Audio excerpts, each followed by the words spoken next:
Hello and welcome to the first video with Study with Sunders on AQA's English language. We're focusing today on paper 2. If you enjoyed the video, please give it a like and why not subscribe and click the bell for notifications for further content on the channel.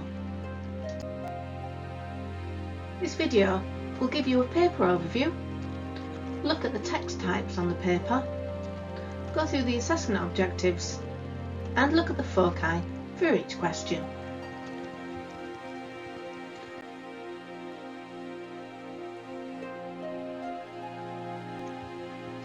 This paper is worth 50% of your language GCSE. You'll be given 2 non-fiction texts in your exam paper. One of them will be pre-1910 text.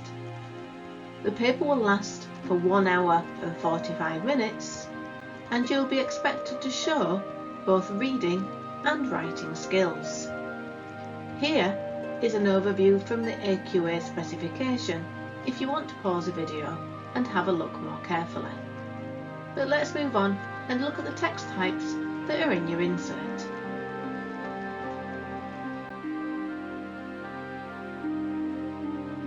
The text types that you will get in your exam paper are both non-fiction texts. One of them will always be a pre-1910 text. They will be autobiographies, letters, articles that can be from a newspaper, travel writing and diaries. If you want to see further examples of what type of text you can get, there will be a link in the description of the video that will take you to a booklet that the exam board have provided for you that you can see and read further examples of texts and get used to reading the type of things that you will get in your exam paper. They are not extracts from former exam papers. So if you've done lots of practice exam papers and want to look at some other types of texts, click that link and you can look at some more examples. The topics that you will get in your texts will also be linked. So the type of thing you read about in extract A will also be the type of thing that you read about in extract B. That topic also follows through into section B. So what you write about in section B will be of a similar theme to what you read about in section B. It's also a really good idea to read the front page of the insert because it gives you a good idea about the type of thing that you'll be reading before you open your insert. So let's have a look at an example. Here we've got an autobiography from 1980. So we know we're going to have a text about events and experiences with some description of feelings and emotions, whereas source B is an 1868 article. So it will be more opinionated and probably more of a challenge to read. By doing this, you're more prepared when you read the texts.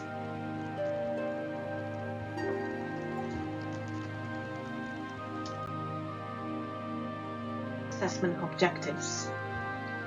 There are 4 in section A and there are 2 in section B. Assessment objective 1, 2, 4, 5 and 6 are all also on paper 1, but assessment objective 3 is only assessed on paper 2 and we'll come to that in a moment. Assessment objective 5 and 6 are only assessed in section B, which is exactly the same as paper 1 also. So let's have a look at a breakdown of those assessment objectives. So here is an example from the specification from AQA, and if you want to pause a video you can read what the assessment objectives are, and you can see that assessment objective 3 is the comparison assessment.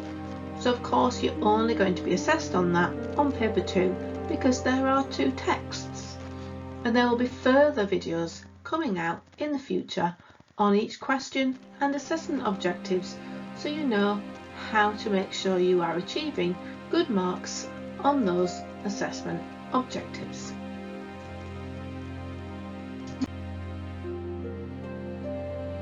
Now for the question foci.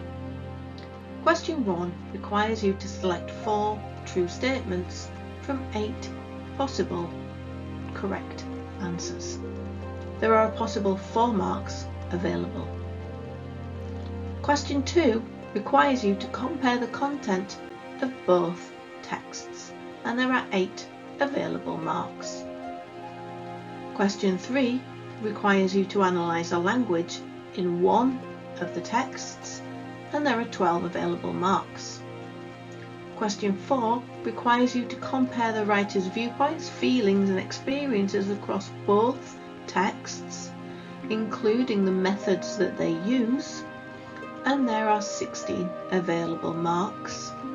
And question 5 is your section B, and that is your writing task, which is your writing a viewpoint, and there are 40 available marks, and those marks are split up into 24 for content and organisation and 16 for your SPAG marks.